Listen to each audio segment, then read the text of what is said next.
Hey guys, this is Hell Hades. This is going to be another raid Shadow Legends video, but one which is a bit different. Today we've got Manibal Gaming on the channel. Manibal, welcome. How you doing? I'm doing great. Thank you so much for having me. I'm stoked. I'm stoked. I've been wanting to do a collab with you for a very long time. Thank you for having me. Oh, awesome. Well, look, I got to be honest, man. A lot of my Twitch community and my YouTube community have been saying, when are you going to do something with Manibal? He's got some really interesting stuff that's going on his channel. So I figured, what a good time to get you on. I guess before I talk about the video today, just give us a little bit about yourself, how long you've been doing YouTube, what's your style, that type of thing. Yeah, sure. So I started originally back in April to do Twitch, and I really fell in love with making content and streaming, and one thing led to another. I saw a lot of people that started inspiring me. One specifically being you, and how your YouTube took off, and I kind of wanted to basically focus on arena, as that's my specialty. That's what I really like to. That's what I really like to make content for the most. Yeah. So that's kind of how it led into June, starting on YouTube, and now it's just been taking off each and every single month, and just feeling Nice. very fortunate. Ah, cool. Well, so the main purpose for the video today, guys, Manibal released a video a few days ago where he'd actually got access to some of the game code and talked about a lot of stuff which I guess we've kind of questioned, or we've kind of we've done some research ourselves just by a lot of data pumping. So Chosen's a really good advocate of just throwing a load of information into spreadsheets and then we formulate an opinion. What Manibal and his guys in his Discord community have been able to do is actually data mine some of the game code from the game and give us some facts. So what I will do is I'll link the original video below because there's a lot of information in that video. But we've got some fresh information that wasn't released in that video, and I think we'll cover some of the really important topics in that video as well. So I guess the one that I'd love to start with, which most people have asked me about, is my views on the pity system for pulling shards. And pulling shards is a really emotional thing in this game, right? It's you either hit those legendaries that you want or you don't. I've actually just got one more sacred shard today from my login reward. I'm going to pull it right now and hope that I pull a Trunder. Nice. Good luck. I've got gold. Oh, I got Elenaro. Oh my Man, god. that could have been that could have been the moment. That would have been the such moment a right good there. video right there. Yeah, that would have been amazing. Damn. Sorry. Damn, if that was Trunder, I would have been literally off my seat. But so talk us through what you found then around the pity system for shard pulling. Because I mean, before I say that, we have been asking Player in Raid for a pity system for a long time because it feels like the game needed one. Yeah. Little did we know there was already one in the game. Right. So talk us through what you found. So yeah, so the first thing is that I always kind of did feel like there had to have been a pity system. That was just my assumption, just due to the fact of like what low percentage chance you have to actually get a legendary. And you can literally, if you think about it, if it's 1% chance to get one, you can go almost 1,000 and not get one just by hitting the other 99 chances versus the 1% chance or the 2% chance. So I always felt like there was something in there. I questioned Polarium quite a few times about having a pity system. They just never wanted to basically discuss any of it, or maybe they didn't want to share. I'm not sure what their deal was, but then finally we had access to their in-game files, and we discovered that there is such thing as a pity system, and it's not a good one. No. This is the kind of when people have been saying, "What's my view on it?" And I watched your video, end to end actually, and I was kind of like, well, my view is, firstly, I didn't understand why Plarium didn't talk about it, because we've asked them the question so many times, and it felt like it would have been good press to at least say, guys, we've got one. Calm down. We've got one in the game. But then on kind of further reflection, I thought, well, maybe it's just that it's so weak. It's so weak and almost pointless that maybe that's why they've just kept quiet. Right. I mean, I got a lot of comments on my video, and a lot of them were, it's not a pity system, it's a pitiful system. And I guess yeah. So, and it's like, give us a sense of the numbers. Like, how many shards would someone need to pull from the pity system to make sense? Yeah, so essentially, let me pull it up again because I had it up somewhere here. So I guess for ancient shards, you have the pity system kicks in after 200 shards. And the one important discovery that we found out, and this, mind you, everything here that we're discussing is subject to change because they can roll out one update and everything can change. So don't bash Hades, don't bash me on any of this. If they decide that they want to change any of this, this is just what's inside the game file now. So yeah, it's not like they're disclosing stuff to us to then give to you guys. This is people in the background doing work and finding what's already there, and we're just sharing it with you guys. So exactly. So you have 200 ancient shards, and after that 200 ancient shards, basically a pity system kicks in. And the way that the pity system kicks in, so say it's a 1% chance that entire 200 ancient shards and you didn't get one now, and this has been from testing all our data based on a lot of large whale like clan clusters, seeing exactly how it works. The big question is the pity system additive or multiplicative? Because it makes a significant difference on what's better and what's really bad.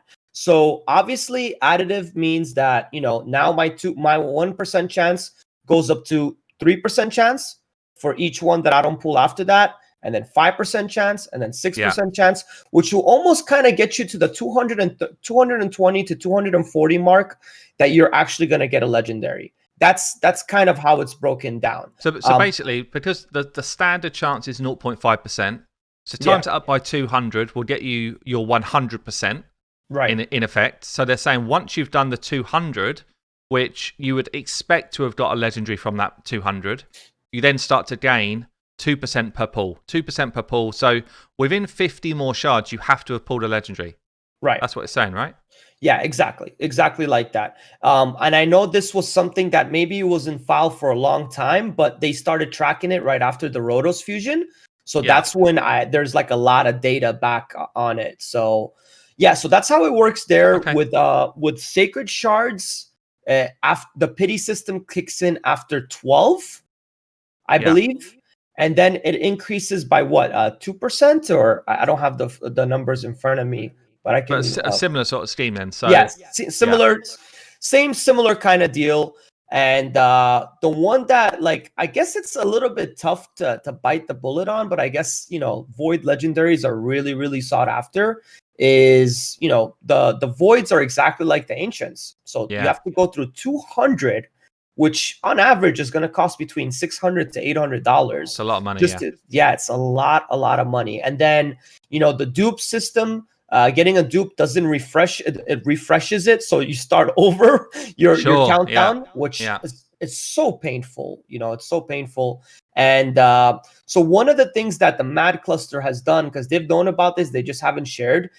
They would go with a 2x or they would go with a 1x. And when you have so many voids and you want to target a specific void legendary, they'll wait until they have like 150 voids pooled without a legendary, and then they'll save their voids for a 10x event of a void legendary that they want.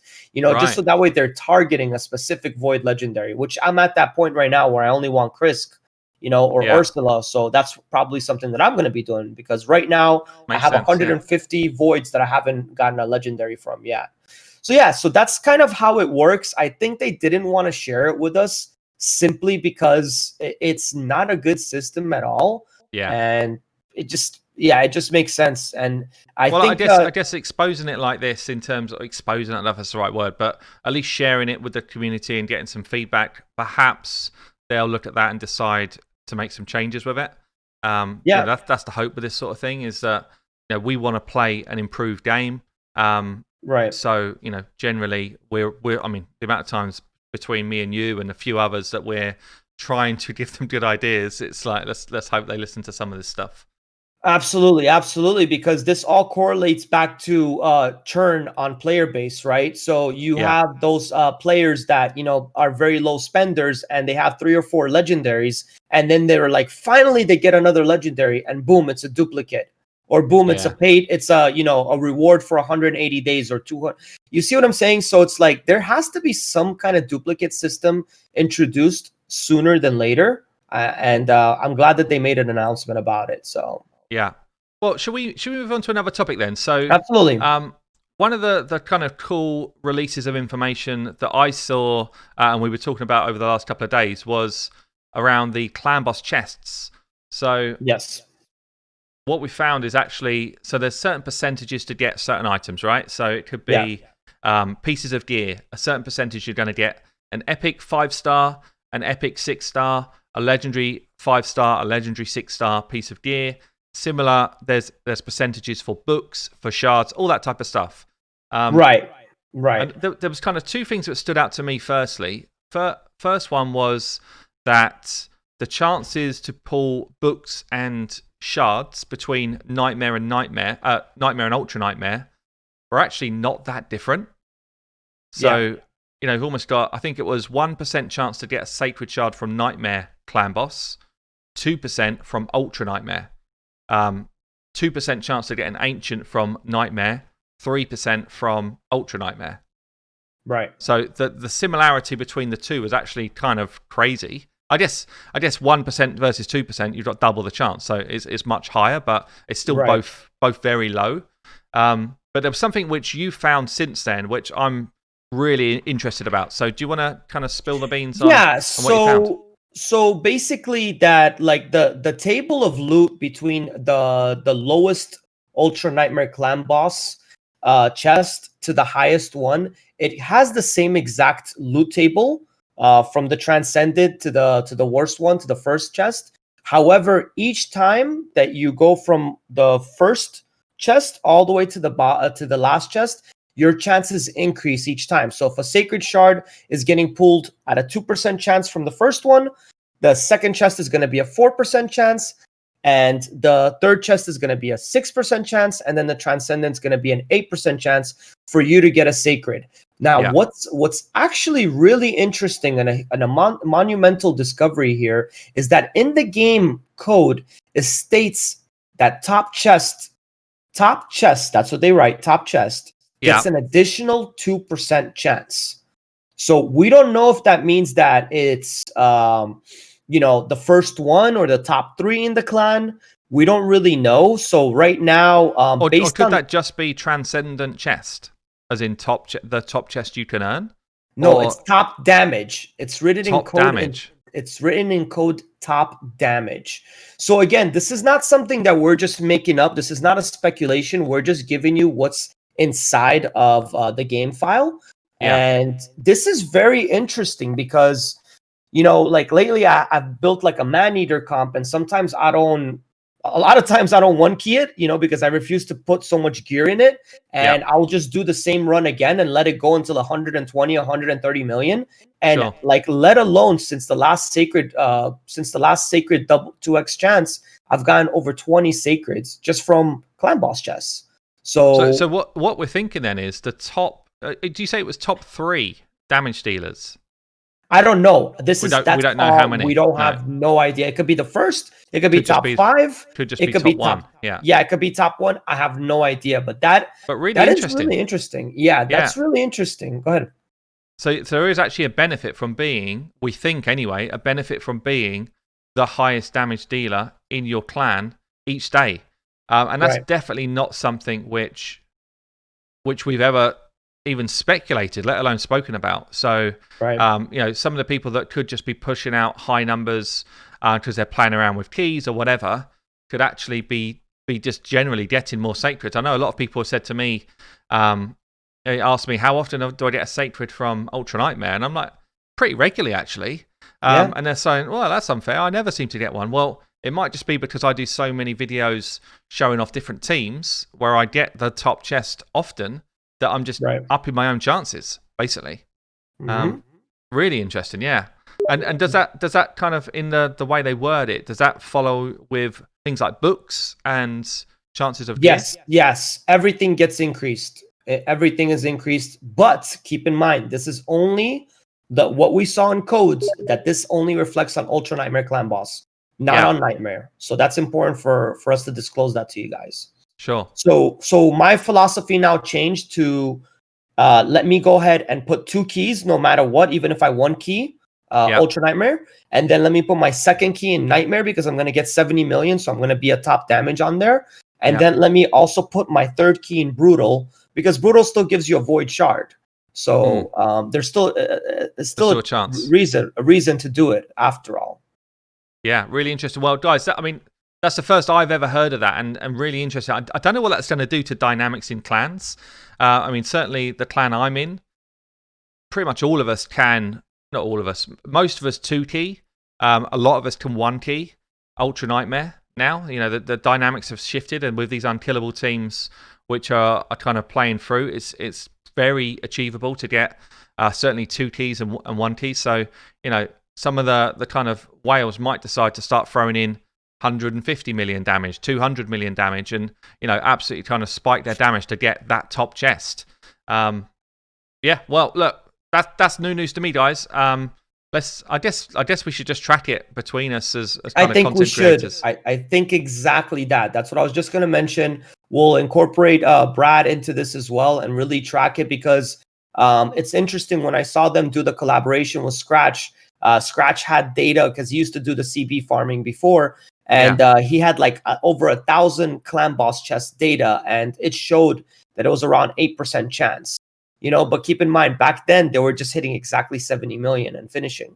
So, and that ties exactly into what we found here, isn't it? Two times 4, 8%. Yeah, exactly. Okay, cool. Well, look, I think the final thing that I wanted to go over was just some information that we know for Doom Tower, and it's not like full-on releases of content as such, but we have started to see some information drip through around preparation for secret rooms, which I think could be very useful for people that are kind of, you know, just getting themselves ready for it, really. So, certainly those that are pushing hard in Faction Wars will probably also be needing to push hard to get themselves ready for Doom Tower. So do you want to just kind of talk through some of the things that we've seen in terms of what the secret rooms could hold? And what's been seen in code? Yeah, so absolutely. So there's just a lot of different variations of secret rooms. I mean, you're talking uncommon only team, rare team only, epics team only, legendary teams only, HP based champions only, attack based champions only, X number of attack-based champions only, like 3 or 2 or whatnot. So they're really putting in a lot of different variations of. And I guess they've got to, right? Because there's going to be 10 secret rooms per Void Tower. Oh, sorry, I keep calling it Void Tower. It's Doom Tower now. Right. But yeah, so there's got to be a good variation, otherwise it just gets boring, right? So, you know, you don't want it to be boring really quickly. Absolutely. So yeah, so it's interesting, and I guess you know, we wanted to like share this information with you just to kind of like let you know and kind of be prepared that this is gonna be something that's gonna happen. I know that a lot of us have rares, a lot of us have epics, a lot of us have legendaries. Not a lot of us have uncommons. So my recommendation, I guess, would be like, because I don't think they're gonna put a secret room at stage 100 with uncommons. I don't know. We'll see. And I think the higher you go, obviously, the more difficult it is. So I would say my recommendation, and maybe, Hades, you can shed some light on it, is before you go on making 560 level 60 uncommons, let's see what kind of rewards are behind it. Let's see if the juice is worth the squeeze. Yeah. You know, because you never know. No, it's certainly like, and the other thing with secret rooms is they're optional. Yeah, so they're optional for you guys to go after. So similarly to how you might decide, on Faction Wars, you might decide to just farm the stages where you could do higher levels. So you might only farm up your characters where you think, actually, these can be endgame. I think with secret rooms, it's a bit similar. So, you might decide, okay, there's 10 secret rooms for this whole Doom Tower. 4 of them, naturally, you might just be able to do. You should have enough HP-based champions. You should have enough attack-based champions just within your roster. But you might not have a whole bunch of uncommon champions leveled up. You might not have, a team of 5 spirit champions, for example, that are going to be able to form a team. But I think perhaps what I'll do is I'll ping up just on screen here a list of the ones that we've seen so far, and just to give you a sense of what they're planning, because chances are it'll be more of the same. There's only so many variations you can do in this game in terms of pushing you to do a set mechanic. So I can throw some up on screen, and you guys can kind of plan to that. I mean, in terms of Doom Tower, there was one other thing that you kind of found, which is interesting for right now, right? Which is worth sharing. So two things actually. I would like. We were able to data mine because I guess there were websites that had Lydia's base stats in there. So I thought it would be interesting to kind of share with you all what her base stats are that we data mined. So just for you guys all to know, let me see where I put that, because I put that in our chat here. And then one other thing that I wanted to mention. So let me see here. Where did I put? I sent you. Okay. So her, and again, this is subject to change. They're already, and Hades, don't you find it funny how like we asked in the content creator chat, is she getting nerfed? And they specifically said she's getting released this way. Yeah. So either way, so we are looking at a nerf at her base speed. Her base speed is at 105. We don't know how much lower they're gonna take it. That's what's inside the game file right now. Her HP is 19,380, so 19,380. Her base attack is very low at 836. So don't expect to do a nuke Lydia. That's not going to be her purpose. Defense 1176, resistance 30, accuracy 0, crit rate 15%, crit damage 50%. Aura, which has not been disclosed anywhere, we looked it up, and it seems that her aura is 120 resistance. Now, they're nerfing that as well. So we don't know how much lower they're going to nerf. I think it's worth saying here, from my perspective, it might be different to yours, but from my perspective, a lot of us have put out videos to say it feels like her kit is busted, or could be busted, and there's going to be a selection of people that have beat Faction Wars. I'm one of them. I'm sure you're one of them as well. Yeah. But that's probably less than 5% of people that play this game. Probably way less than 5%. So we didn't want her kit to be totally broken, and I like that they're actually adjusting stuff before she comes out so that she doesn't come out and completely ruins the game. The worst thing you can get is something like a Rotus situation where he comes out, he breaks the game for a while, loads of people build him up, invest all their books, that sort of stuff, and then they fix the champion. And for me, that's the worst thing they could do. So, quite frankly, the only reason we know that there's a change to her is because people have access, like we've got here, to some of the code and info. Because, quite frankly, if they're doing a change before a champion's released, no one should know any different. Yeah, but, so I am up for them changing the champion to make her playable in the game. Still strong, but not crazy. Exactly. But yeah, anyway, I just wanted to throw that out there, because a lot of us have done videos to say, is she going to be busted? Well, it's pretty two-faced to then say, oh, and now they're nerfing her, because actually I'm up for that. I'm up for her being strong level, but not like game-breaking. Exactly. I 100% agree with you. We don't want the power creep to keep going higher and higher between end game players and beginning players. But we do want a reward, because I mean, it is very difficult to finish Faction Wars. So we'll see how it goes with her. The only other thing that was worth really mentioning is I did a video back like 10 days ago stating that you guys should really fuse this champion that's currently in the fusion right now. And the reason why I said that is because I looked closely at the kit. And I said, for them to release a fusion like this with a passive that can't be provoked, there's something to this. There's something that they're doing here that, it's going to be needed somewhere. There had to have been. And Lord behold, through data mining a little bit more, we found out that there's a final boss, Magma something. I don't know what it is, but he has a provoke kit where he provokes us. And you don't want to sit there running immunity gear on everybody, because that's going to gimp a lot of your other stats. So if this is true, again, this is all subject to change. That alone is a reason to fuse this champ. Amongst the other reasons, like when Hades made a video on him showcasing how he's not really bad at all. Yeah. And yeah, just take every fusion, for what it is. It's a guaranteed chance of getting a legendary, and the more champions that they put inside this game, the harder it is going to be for you to target a legendary. This 10x event showed a lot of people that so many people were going for Trunda, and not many got her. So yeah. No, I mean, I certainly did a video similar to yours saying that there's likely to be a boss of some sort, if not more than one boss, just based on what we saw in Faction Wars. Like, there's so many bosses already that have got these type of mechanics. Yeah, Exactly. Provoke already. So it made sense that they would kind of bring that into Doom Tower.